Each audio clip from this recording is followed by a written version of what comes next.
la première partie dit que, sachez bien donc, à partir du moment où on annonce qu'Israël sera rebâti, jusqu'à Jésus-Christ.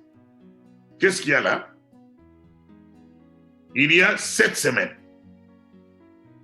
Dans les 62 semaines, les places et les fossés seront rétablis. Ça veut dire, le loin arrive à 69e semaine quand il reste une semaine. Maintenant, regardez le verset 26. Ils disent, après 62 semaines, c'est pour dire, après 69 semaines, l'Oint est arrivé à 69e semaine, après 69e semaine, mais après, l'Oint sera retranché. Il est retranché 3 ans et demi. Et c'est là où nous étions hier. Et quand il est retranché, depuis qu'il est retranché, il ne s'est pas encore revenu. Et quand il nous revient,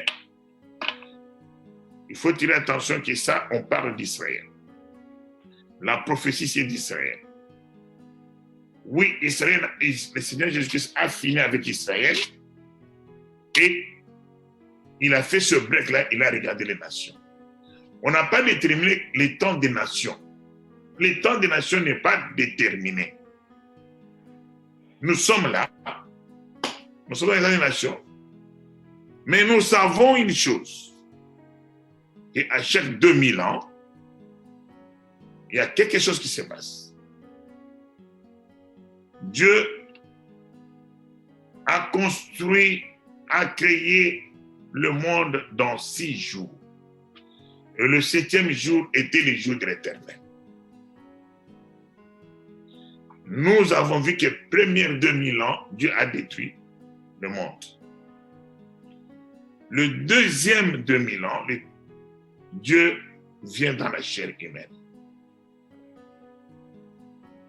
Et nous sommes au 3e 2000 ans. Donc, ce qui veut dire que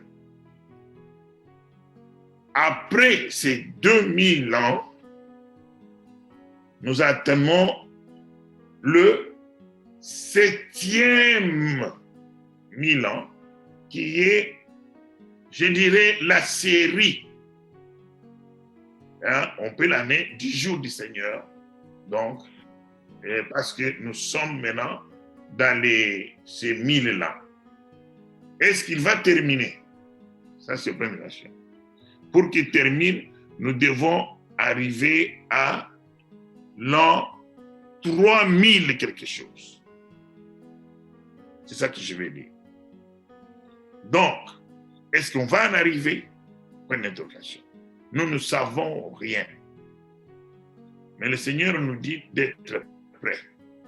Nous devons être toujours prêts parce que nous ne connaissons pas. Bref, quand il revient, il fera avec Israël les 2 ans et demi qui restent. Daniel 9, 27, je lis au nom du Seigneur Jésus-Christ. Mm-hmm. Il fera une solide alliance avec plusieurs pour une semaine, et durant la moitié de la semaine, il fera cesser le sacrifice et l'offrande. Amen. Le dévastateur commettra des choses les plus abominables jusqu'à ce que la ruine et ce qui a été résolu fondent sur le dévastateur. Amen. Amen. Amen. Il va faire une alliance pour une semaine. Quand est-ce qu'il va le faire? Nous ne savons pas. Mais nous pouvons voir qu'il commence à faire cette alliance. D'où il ne sera pas possible de faire les calculs pour que nous puissions connaître quel est le jour qui va venir. Il y a eu des gens qui sont hasardés à faire les calculs. Mais ça sera contredire la parole de Dieu. Apocalypse 8, et il va nous lire le premier verset. Apocalypse chapitre 8, verset 1. J'ai lu au nom du Seigneur Jésus-Christ. Quand il ouvrit le 7e sceau, il y eut dans le ciel un silence d'environ une demi-heure. Amen. Vous arrêtez là. Amen. Oui, nous parlons de 7e sceau. Je sais qu'on n'est pas encore arrivé là-bas. Des fois, je vous donne des signaux comme ça. Dieu seul sait pourquoi ça vient. Et vous verrez que quand on arrive là, vous êtes déjà préparé sur ça. Je vous dis, j'en avais parlé. Nous sommes encore au premier sceau. Nous sommes en train de révéler le premier sceau. Mais ils disent ici, regardez ce qui se passe. Le 7e sceau. Parce qu'il y en a 7. Il y a 7 secrets. Mais qu'est-ce qu'on nous dit? Quand il ouvrit le 7e sceau, il y eut dans le ciel un silence d'environ une demi-heure. À ce moment-là, Jean n'a rien vu. Même quelque chose d'écrit. C'était un silence total. Rien ne devait être donné. De peur que si quelque chose est donné, l'ennemi pouvait capter le secret et pouvait jouer avec. Ça veut dire, dans ce silence-là, c'est là où il y avait le jour et l'heure à la seconde près où le Seigneur viendra prendre son épouse. C'est rester l'inconnu. Vous ne pouvez même pas oser chercher à faire des calculs. Mais ce que vous pouvez faire, parce que l'Éternel de gloire est tellement correct et juste, parce que s'il était possible pour les gens qui vont voir les signes, qui auront l'ouverture de cette parole, pour qu'ils puissent faire des calculs et voir exactement que c'est à cette heure que le Seigneur va revenir. Donc, les gens pouvaient se préparer en fonction de ça. Ce qui fait que ceux qui seront morts avant, parce que l'Éternel n'a jamais dit quand est-ce qu'ils vont mourir. Donc, ils seront désavantagés, le Seigneur ne sera plus juste. Je ne sais pas si je me suis fait comprendre. Je reprends. Si il était possible que les gens calculent l'heure, la minute et la seconde à laquelle le Seigneur va revenir pour prendre son épouse, Dieu ne sera plus juste. Parce que il y a des gens qui vont vivre à ce temps-là, pendant cette période-là. Certains vont chercher à se préparer en fonction du temps et l'heure. Mais ceux-là, leur vie termine là-bas, ils connaissent l'enlèvement. Mais ceux qui meurent aujourd'hui ou demain par accident, je ne sais pas, ces gens-là, ils ne connaissent pas les jours de leur mort. Donc, nous voyons que quand ils meurent aussi, s'ils sont en Christ, ils vont connaître, ils vont aller directement devant la présence de l'Éternel, sous le trône de Dieu, sous le trône de Dieu, c'est-à-dire devant le trône de Dieu. Et ainsi, le jour de sa venue n'est pas connu. Il viendra comme un voleur. Et la mort vient aussi comme un voleur. On est quitte. C'est-à-dire, on ne va pas dire le Seigneur de gloire. Toi, les autres là ont été avantagés par rapport à nous. Non. Et c'est pour cela qu'il nous est demandé, surtout les jeunes avec qui j'ai hier, vous devez donner votre énergie pendant ces temps. Et ça, c'est de même pour nous, les adultes aussi. Cherchez l'Éternel pendant que vous avez de la force. Parce que quand le jour vilain va arriver, ce sera tard pour vous. Ce sera tard. Il y a quelque chose que je vais ouvrir là-bas. Bien-aimés, regardez. Dieu dit que cherchez-moi quand vous avez de la force. Dieu dit aux jeunes, quand vous êtes jeunes, cherchez-moi. Parce que quand le jour vilain va arriver, c'est tard. Et ce n'est pas seulement pour les jeunes et pour les vieux. Pourquoi Dieu dit ça? Qu'est-ce que ça veut dire? Bien-aimé, regarde. Supposons que tu vas... Il y a des gens qui vont à l'hôpital. On lui dit, tu as une maladie incurable qui va t'amener à la mort. Et qu'il vous reste seulement autant de mois. Bien-aimé, cette personne, et il n'y a aucune personne, on a vu même des magiciens, quand ils arrivent à ce moment-là, personne ne peut dire « Ah, je ne vais pas chercher la face de Dieu ». Tous, même Socrate qui avait dit que Dieu n'existe pas, quand il a vu que la mort s'approchait, il s'est repenti. Je ne sais pas si Socrate est parti aussi.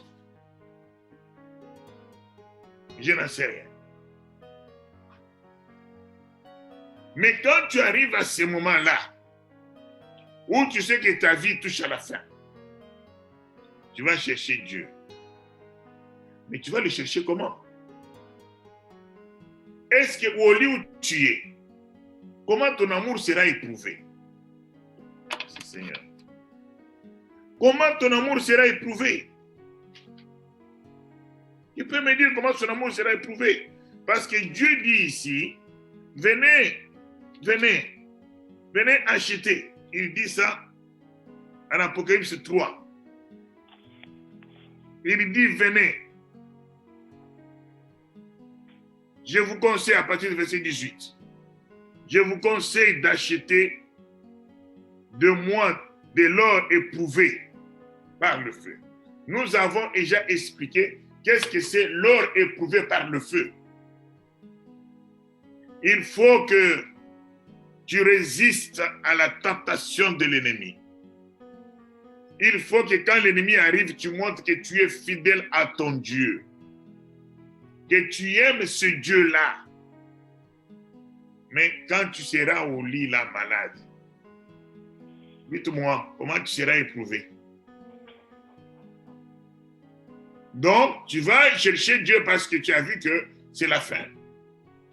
C'est de la même manière qu'un enfant qui va recourir à son père, qui va montrer qu'il aime son père, il doit respecter son père, seulement quand il y a un besoin. Est-ce que le père là sera content? C'est ça la situation qui est compliquée. C'est pourquoi nous devons chercher Dieu quand nous avons encore de la force dans nos muscles. Alors, bien-aimés, c'est ainsi que nous retournons à notre parole de Daniel. Donc, Daniel 9. Il est dit que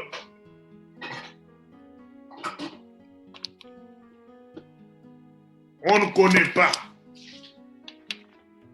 On ne connaît pas. Mais nous,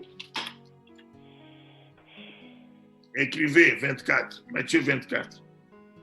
Matthieu 24, verset 44. Patrick, verset 44. C'est pourquoi vous aussi tenez-vous prêts. Tenez-vous prêts à n'importe quelle heure. Le matin comme le soir. La nuit comme les jours. Quand le Fils de l'homme viendra à l'heure où vous n'y pensez pas. Le Fils de l'homme viendra à l'heure où vous n'y pensez pas. 25. Quel est donc le serviteur fidèle et prudent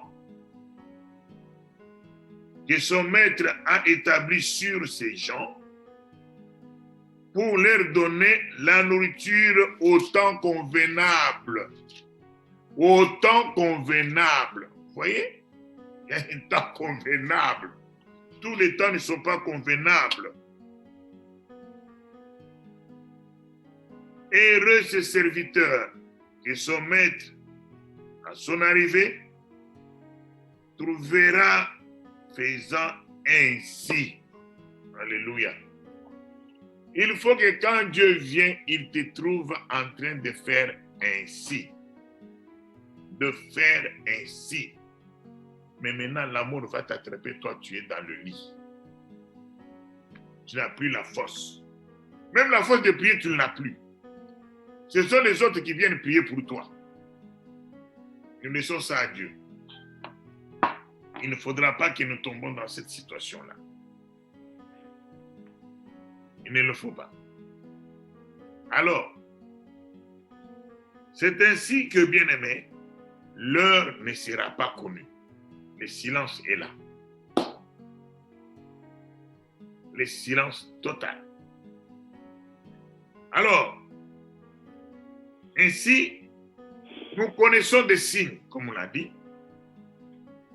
Il fera des alliances. Voilà le premier signe. Il fera l'alliance avec plusieurs. Il va l'arrêter dans une semaine. Nous ne savons pas quand.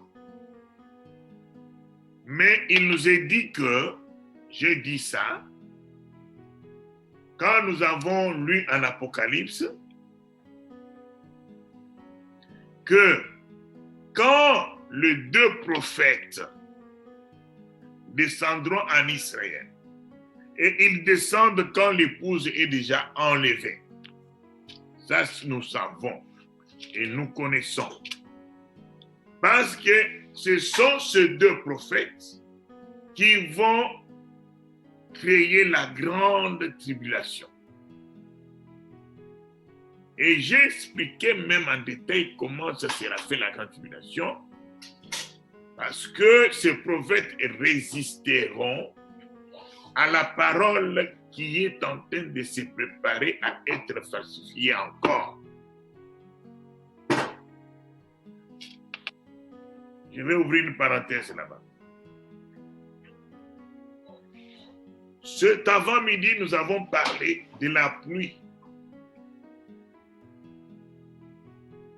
De la première et de l'arrière-saison.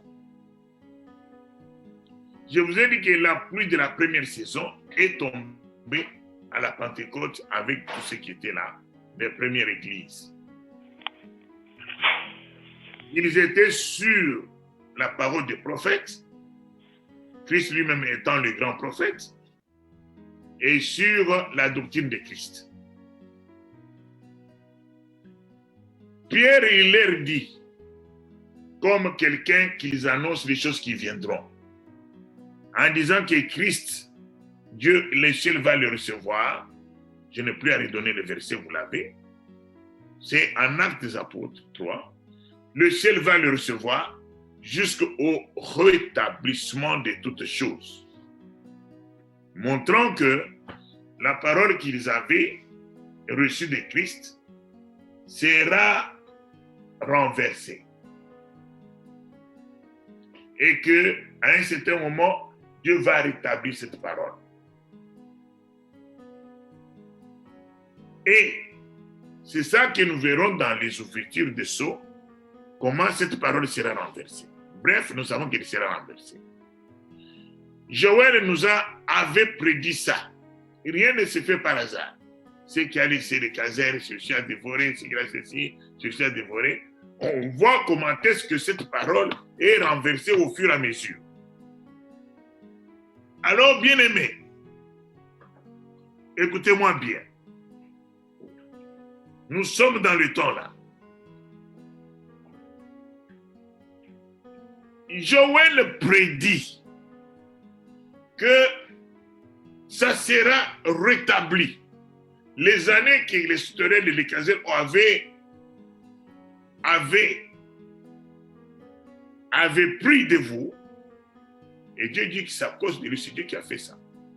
Mais Dieu dit que ça vous sera restitué.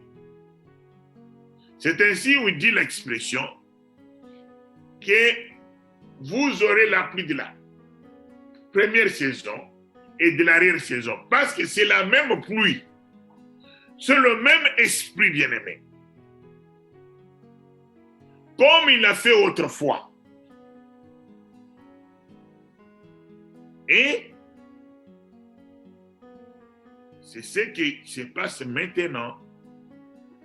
Dieu amène à ses enfants une parole originale, pas une parole changée en fonction des mœurs des gens, pas une parole tolérant certaines choses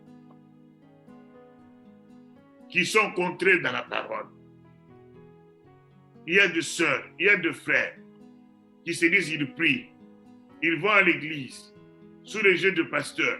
Il y a même des pasteurs qui font les mêmes choses. Mais ces choses-là sont contraires à la parole. Comment ces gens-là seront sauvés? Si vous allez aujourd'hui dans les églises bien-aimées, cette parole est rare qui réveille la Vierge qui dort. Elle est rare. Mais on trouve une parole qu'il faut endormir encore les vierges.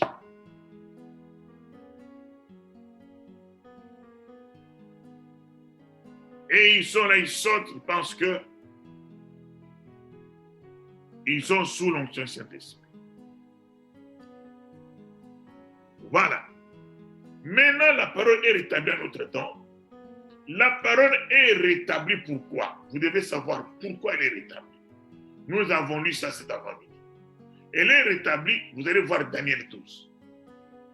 Pour que nous puissions être purifiés, sanctifiés et être prêts pour être enlevés. La parole doit produire quelque chose de nouveau en nous. Et je vois qu'elle produit quelque chose. Parce que quand on partage ces choses, je sens que les gens ne sont plus les mêmes. Les gens sont capables de chercher la face de Dieu. Même s'il y en a un qui s'accroche. Alors, bien-aimé, je ne vois pas quelqu'un qui a dit « Ah, c'est beaucoup, c'est exagéré ».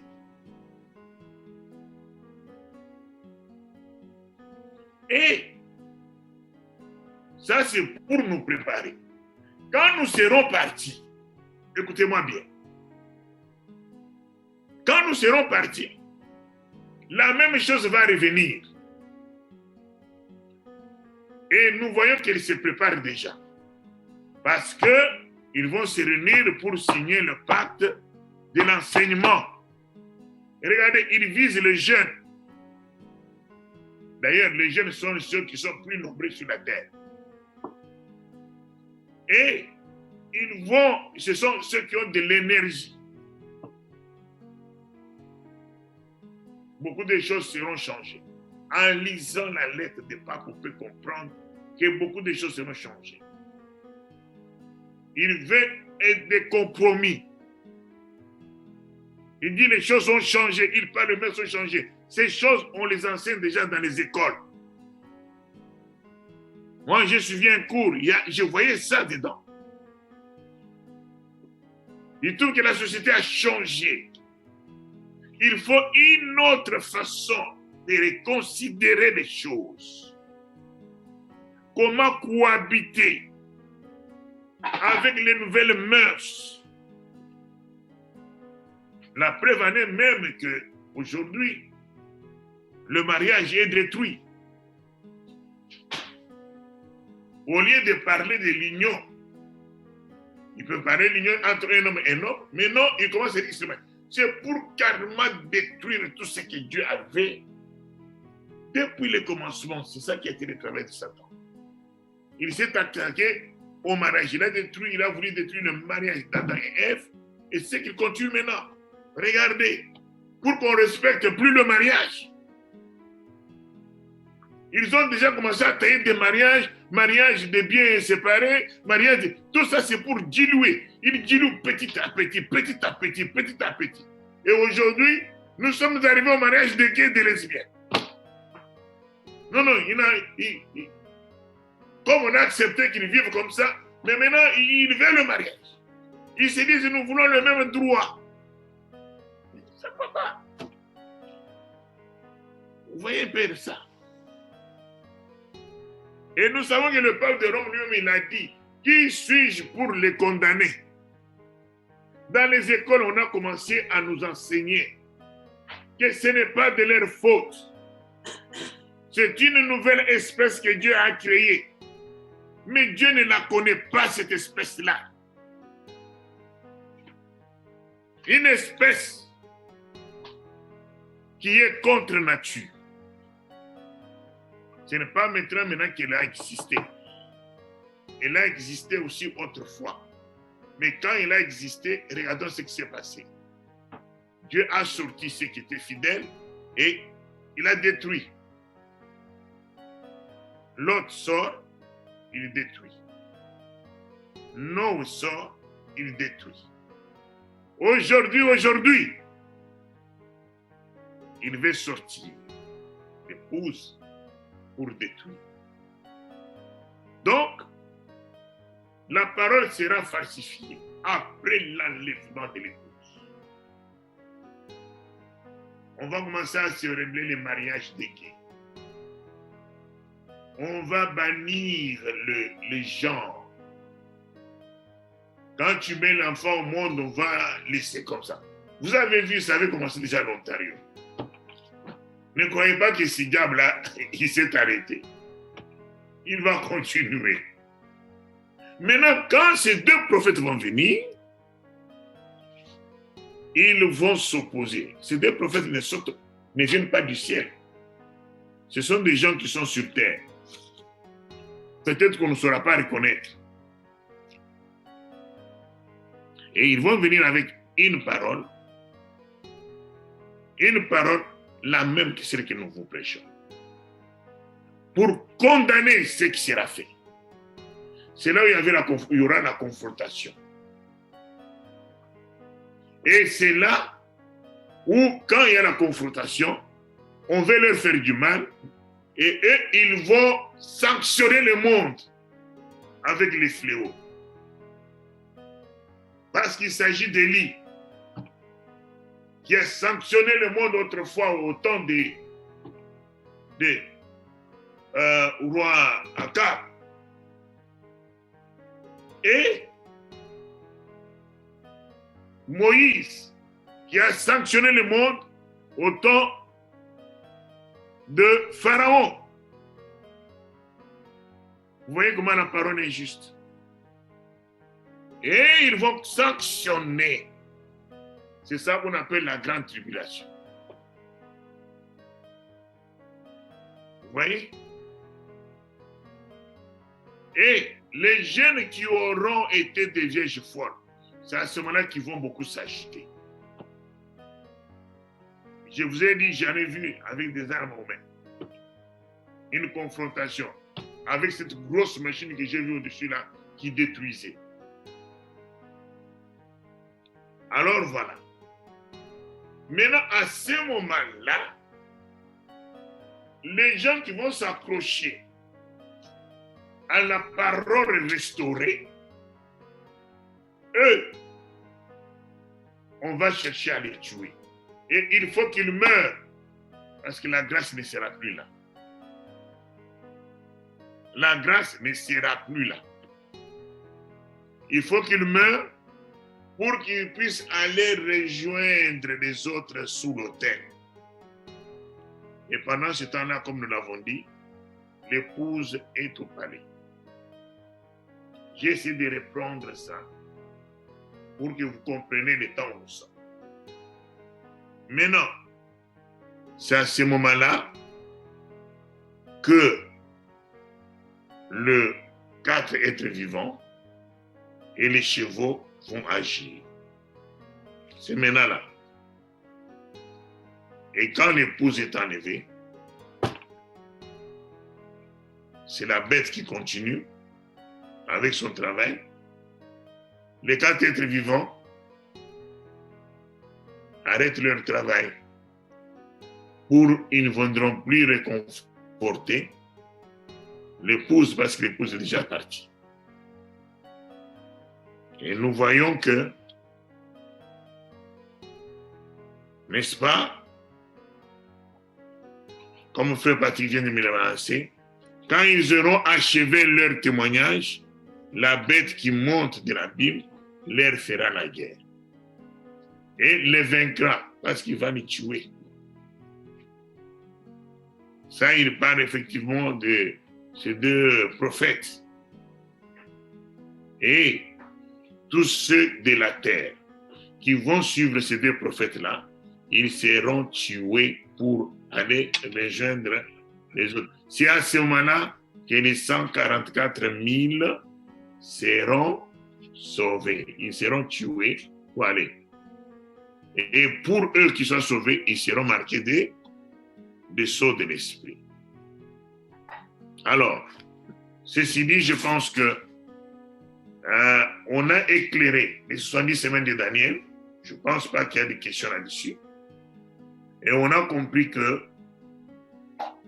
les 70 semaines de Daniel sont arrêtées à 69 plus 3 ans et demi. C'est là où nous sommes. Et Israël reste seulement avec 3 ans et demi. Il reste là-bas. Et nous, nous sommes dans le break, dans le repos là. C'est là où nous sommes maintenant. Et là où nous sommes, c'est là où le Seigneur révèle des choses qu'il avait cachées pour que ça nous prépare, pour que nous puissions être enlevés. Ce sont des choses que nous sommes en train de préparer maintenant, nous sommes en train de recevoir maintenant, et en observant les signes des temps, pour nous connaissons quel est le temps que nous vivons, pour que l'enlèvement ne soit pas une surprise pour nous. Et c'est ça la parole dont nous avons besoin maintenant. Que le Seigneur de gloire, Dieu de bonté et de miséricorde, bénisse tout un chacun de nous.